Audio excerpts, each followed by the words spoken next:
안녕하십니까, EJ데스크 쭝굴리입니다.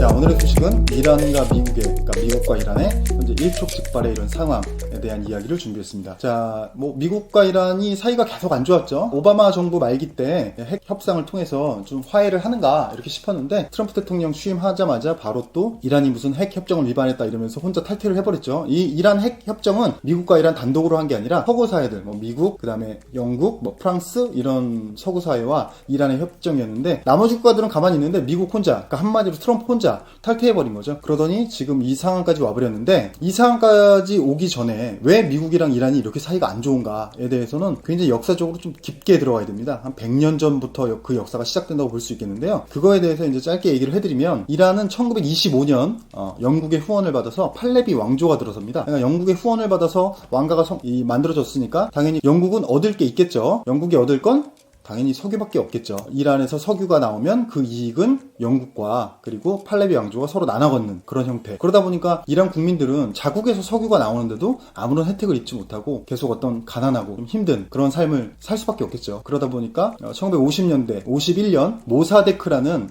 이란의 총리가 있었는데, 좀 민족주의자고 되게 신망을 많이 받았던 그런 총리라고 해요. 그분이 이제 이 석유 기업의 국유화를 선언하면서, 영국은 당연히 자기가 여태까지 꿀 빨고 있었는데 석유기업 국유화로 인해서 이익을 못 얻게 되니까 이 모사데크를 제거해야 되는데, 이 제거할 어떤 파트너로 미국의 CIA를 선택했고, 미국의 CIA는 그 당시 1950년 하면 에디군 뭐가 떠오릅니까? 그때 역사 배경 어떤 거? 안전이라기보다는 이제 그거죠. 공산주의와의 싸움. 그러니까 모사데크 총리를 빨갱이, 흔히 말하는 우리가 빨갱이로 몰아서 실각을 시키죠. 그러면서 이제 영국의 후원을 얻은 팔레비 왕조가 이제는 미국의 후원을 얻게 됩니다. 당연히 미국도 역시 마찬가지로 석유에 대한 이익이나 여러 가지 이익을 얻겠죠. 이란뿐만 아니라 중동 지역의 어떤 그런 이익을 미국은 항상 계속 신경 써 왔기 때문에, 하다가 1961년 이란의 백색 혁명이라는 게 시작됩니다. 한마디로 우리가 예전에 사진에서 많이 보셨을 거예요. 중동, 이슬람 이렇게 하면 좀 되게 고지식하고 남성주의적이고 종교적이고 여성 인권이 되게 사우디 같은 경우는 여자 혼자 운전도 못한다, 이런 얘기 많이 들어보셨을 거 아니에요. 근데 이란은 그때 61년에 백색 혁명이라고 해서 굉장히 사회가 서구화되기 시작했던 거죠. 미국이 그 51년에 모사데크 총리 실각시킬 때 이제 이란에 대한 미국의 영향력이 강해졌기 때문에 미국화되기 시작하는 거죠. 서구화되기 시작하면서, 아마 구글이나 이런 데서 이미지 보셨을 거예요. 이란 여성분들이 미니스커트를 입는다던가 머리 염색을 한다던가 복장 같은 경우도 이제 서구화된 어떤 오피스 그런 룩들, 물론 좋아하는 국민들도 있었고, 이 종교적인 굉장히 무거운 이 사회를 싫어하는 사람들도 있을 수 있으니까 반기는 사람도 있었고, 당연히 또 이제 이슬람 종교가 강한 나라다 보니까 반대하는 세력도 있었고, 백색 혁명이 진행되면서 이런 와중에 호메인이라는 종교 지도자를 아마 기억하실 겁니다. 이란에서 가장 중요한 인물로는 호메이니가 꼽히는데, 호메이니는 당연히 종교 지도자니까 이런 백색 혁명에 대해서 비판을 하게 되고, 그 다음 더불어서 이제 팔레비 왕가를 계속 비판을 하게 되겠죠. 종교 지도자들은 아무래도 우리 이란 국민들이 잘 먹고 잘 살아야 되는데 그것들을 다 팔레비 왕가가 혼자 먹고 있다, 이런 식으로 계속 비판을 하다 보니까, 이 팔레비 왕가에서 64년에 호메이니 이 종교 지도자를 이란에서 추방을 시켜버려요. 이란에서 추방을 시키고, 혹시나 다른 아랍권 국가에서도 발언을 할까봐 아랍권 국가의 연합을 해서 아예 이 중동에 호메이니 발을 못 들이게 합니다. 그래서 호메이니 지지자들이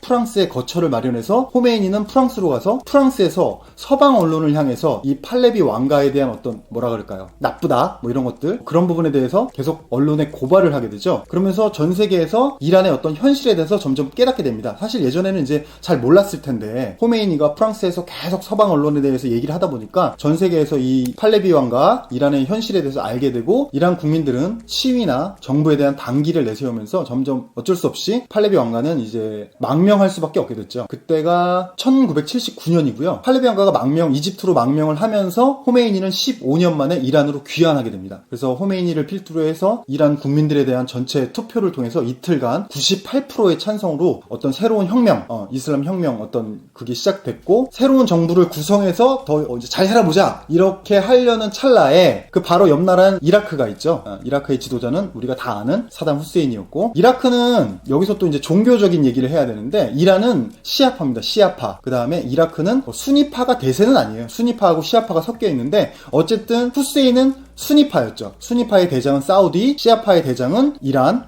시아파는 우리 마호메트 아시죠? 짧게 얘기해보면 마호메트가 돌아가시면서 후계자를 정하지 않았는데 그 후계자를 어떻게 정하느냐에 따라서 시아파하고 수니파로 나뉘는데, 시아파는 마호메트와 피가 섞인 혈연으로 해야 된다. 그게 이제 이란 쪽 시아파고, 수니파는 혈연으로 할 필요가 뭐가 있냐? 종교 지도자는 어차피 신이랑 서로 교감을 하는 사람이니까 마호메트와 혈통이 관계가 없어도 이 신과 교감을 할 수 있는 사람이면 누구나 종교 지도자가 될 수 있다. 이게 이제 수니파거든요. 이라크는 사실 인구적 구조는 시아파가 더 많은데 한 60%가 시아파라고 하는데, 그 당시 지도자가 사담 후세인이었고 사담 후세인은 수니파였기 때문에 이 후세인이 이란이 혼란한 틈을 타서 내가 저 나라도 먹어버려야 되겠다. 그래서 이라크가 이란을 쳐들어갔죠. 그게 1980년부터 1988년까지 다 알고 계시는 이란-이라크 전쟁, 8년간의 전쟁이었고, 당연히 이라크의 뒤에 누가 있었을까요? 미국이 있었죠. 미국의 후원으로 전쟁을 한 거죠. 미국은 그럼 왜 이라크를 후원했냐? 이란의 영향력이, 이란이 이제 시아파의 리더기 때문에 이 시아파 벨트라는 게 있습니다. 이란을 비롯해서 바레인, 레바논, 뭐 이런 이 시아파 벨트, 그러니까 시아파를 이 종교적으로 믿는 그런 국가들, 시아파 벨트의 맹주이기 때문에 이슬람 혁명, 이슬람의 영향력이 더 세지는 거를 막기 위해서 이라크에 후원을 한 거죠. 근데 이 전쟁 자체는 뭐 사실 뭐 지리멸렬하게 8년 동안 끌었는데, 문제는 뭐냐면 여기서 이라크가 이란에게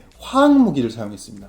화학무기. 사실 전쟁에서 화학무기는 지금은 아마 사용한 불법일 거예요. 물론 이제 전쟁이라는 게 다 합법적으로 전쟁을 하는 건 아니겠습니다만, 어쨌든 이라크가 화학무기를 사용했고, 당연히 그 화학무기는 서구 사회에서 지원을 했겠죠. 그러다 보니까 이란은 더 미국에 대한 어떤 그 끝없는 반감, 그럴 수밖에 없겠죠. 모사데크 실각에도 CIA가 했고, 그 다음 팔레비 왕정을 뒤에 뒷배를 봐준 게 미국이고, 그리고 호메이니가 와서 새로운 체제를 출발하는데 또 이라크를 후원해서 전쟁이 났고, 이러다 보니까 당연히 미국을 좋아할 수가 없겠죠. 자, 결론적으로 미국과 이란의 이 어떤 서로를 악마화했던 이런 역사는 굉장히 거의 뭐 70년 이상 된 굉장히 긴 역사고, 쉽게 풀릴 수 있는 어떤 그런 문제는 아닙니다. 어쨌든 지금 현재 이제 일촉즉발의 상황에서 아직 어떻게 될지 모르겠습니다만, 다만 이제 트럼프 대통령의 어떤 뭐 발언이나 이란 쪽에서도 어떤 공식적인 발언들을 보면 확전은 좀 자제하는 모양새예요. 이게 확전될 것 같진 않긴 한데, 이 관련해서 이제 두 가지 어떤 음모론적인 스토리가 있습니다. 뭐 음모론이니까 이게 실제다 이렇게 받아들이시면 안 되고, 음모론이다, 카더라 이렇게 들어주시면 되겠습니다. 자, 첫 번째는 아까도 말씀드렸지만 이란은 시아파의 맹주고 수니파의 맹주는 사우디죠. 얼마 전에 사우디의 정유시설이 드론 폭격으로 인해서 뭐 폭파됐다, 이런 뉴스 보신 기억 나실 겁니다. 그 예멘 반군이 했다고 하는데 그 뒤에는 이란이 있다, 또 이런 얘기가 나오고 있죠. 정확한 팩트는 알 수 없지만 어쨌든 여기서 정확한 팩트는 사우디에 있는 정유시설이 드론에 의해서 폭파됐다는 게 팩트입니다. 그러면 사우디에서는 어떤 생각을 할까? 전 세계에서 미국 무기를 가장 많이 구매하는 국가가 사우디입니다. 드론이 폭격하는 것도 미국 무기로 감지할 수 없고 막을 수가 없다. 그러면 어떻게 되겠습니까? 사우디의 가장 큰 수입원은 당연히 석유고, 그렇죠? 그 다음에 사우디의 지금 빈 살만 왕세자 같은 경우는 이 석유에서 우리가 탈피해서 새로운 비즈니스를 가야 된다. 그래서 아람코를 상장하면서 돈을 마련하고 스마트 시티, 500조짜리 스마트 시티를 짓겠다, 이런 식으로 하고 사업의 다각화, 어떤 국가의 어떤 산업을 다각화하겠다, 이런 전략을 쓰고 있는데, 어쨌든 간에 그 배경이 되는 건 석유에 대한 수입이 계속 지속이 돼야 되고, 이런 상황에서 이번에 정유시설이 폭파된 것처럼 다른 정유시설들도 만약에 폭파가 된다면 사우디의 이 계획은 크게 차질이 생기기 때문에, 사우디 입장에서는 이게 계속 싸울 게 아니라 미국 무기만 사면서 이란과 계속 척을 질 게 아니라 차라리 우리가 순입하고 저쪽은 시합하지만 차라리 화친을 맺는 게 더 낫지 않겠나, 현실적으로. 미국 무기의 구매량을 줄이면서 차라리 시아파 쪽과 화친을 한다면 비용은 비용대로 줄어들고 드론에 폭격당하는 이런 리스크도 줄어들고 일석이조가 아닌가. 그래서 이런 식으로 생각을 하다 보니까 실제로 그래서 사우디가 뭐 이라크에 메시지를 전달했고, 이라크에서 그 이란의 지금 트럼프 대통령이 이 폭살시킨 살레이마니, 이분이 이제 이란의 제2인자인데 그분이 그 사우디가 이라크로 전달한 메시지를 들으러 가다가 이번에 뭐 폭사됐다, 이런 얘기가 있는데, 이 배경이 100% 팩트인지는 뭐 당연히 아니겠습니다만 어쨌든 이런 이야기가 있다, 이렇게 알아두시면 될 것 같고. 자, 두 번째 음모론은, 자, 얼마 전 이란에서 530억짜리 슈퍼 유전이 발견됐습니다. 자, 530억 배럴이죠. 530억 배럴의 슈퍼 유전이 어느 정도의 가치가 있는지 저희는 산유국이 아니다 보니까 별로 감이 안 옵니다만, 쉽게 생각하시면 전 세계에서 1년 동안 소비하는 그 석유가 300억 배럴 좀 넘습니다. 한 330억 배럴? 그 정도 되니까 530억 배럴짜리 유전이 발견됐다는 건 전 세계가 1년을 쓰고도 1년 반 가까이 쓸 수 있는 어마어마한 크기의 유전이 발견됐다는 거죠. 이 유전 발견으로 인해서 이란은 캐나다를 제치고 전 세계 원유 매장량 3위의 국가가 되었습니다. 이런 상황에서 지금 전 세계 원유 수출 1위 국가가 어딘지 아십니까? 미국입니다. 셰일가스 덕분이죠. 그러니까 미국은 전 세계에서 원유 수출 국가 1위, 이란은 530억 배럴짜리 거대한 유전이 발견. 그러면 서로의 니즈가 맞는, 그러니까 서로의 이익이 맞는 부분은 원유 가격이 떨어지면 안 되겠죠. 원유가 많이 발견됐다라는 뉴스가 나오면 나올수록 원유 가격은 떨어질 확률이 높겠죠. 왜냐면 공급이 많아지니까요. 수요가 늘어나려면 경기가 좋아져야 되는데 지금 세계 경기는 사실 뭐 미국 빼고는 그렇게 좋은 국가가 별로 없습니다. 그러다 보니까 수요가 늘어날 확률이 별로 없고 공급이 늘어나면 당연히 가격은 떨어지겠죠. 그러면 가격을 떨어뜨리지 않으려면 공급을 줄여야 되겠죠. 다른 나라에서 석유 채굴하는 걸 막을 수가 없잖아요. 분위기 자체를 이렇게 석유 공급이 좀 줄어들 수도 있다, 이런 어떤 분위기를 만들려면 서로 어떤 합의된 뭐 요런 짜고 치는 어떤 공격이 있는 게 아닌가, 뭐 그런 것도 두 번째 음모론으로 많이 나오는 그런 상황입니다. 자, 이건 뭐 음모론이에요. 이게 팩트다 이런 얘기 아니니까 오해하지 마시고. 자, 결국 이 상황은 어떻게 마무리될지는 우리가 알 수 없겠습니다만, 어쨌든 경제에서 이런 지정학적 리스크는 실제로 우리가 역사를 볼 때 뭐 예전에 이라크 전쟁도 그랬고, 아프가니스탄 전쟁도 그랬고, 시리아 사태도 그랬고, 뭐 예멘 반군의 어떤 그런 문제들도 그랬고, 이런 지정학적 리스크가 결국에 세계 경제에 주는 영향은 일시적인 변동성은 줄 수 있지만 큰 영향은 주지 못한다. 결국에 가장 큰 건 기업의 어떤 본질적인 실적과 그리고 어떤 고용률의 상태, 이런 것들이 결국 경기를 만들어가는 거지, 이런 지정학적 리스크는 큰 영향은 주지 못하더라. 따라서 굉장히 좀 불안한 마음을 갖는다던가, 뭐 일시적인 변동성은 충분히 올 수 있습니다. 한 달이나 두 달. 하지만 시간이 지나면 결국 제자리를 찾아간다. 결국에 기업이나 국가의 펀더멘탈이 가장 중요하다. 그렇기 때문에 너무 큰 불안감은 가지실 필요 없고, 어쨌든 뭐 경제적인 것과 다르게 이런 전쟁이나 이 지정학적 리스크들은 누군가는 또 죽거나 다치거나 이런 일들이 생기기 때문에 우리가 이런 일은 좀 최소화되고 안 생겼으면 좋겠다. 평화롭게.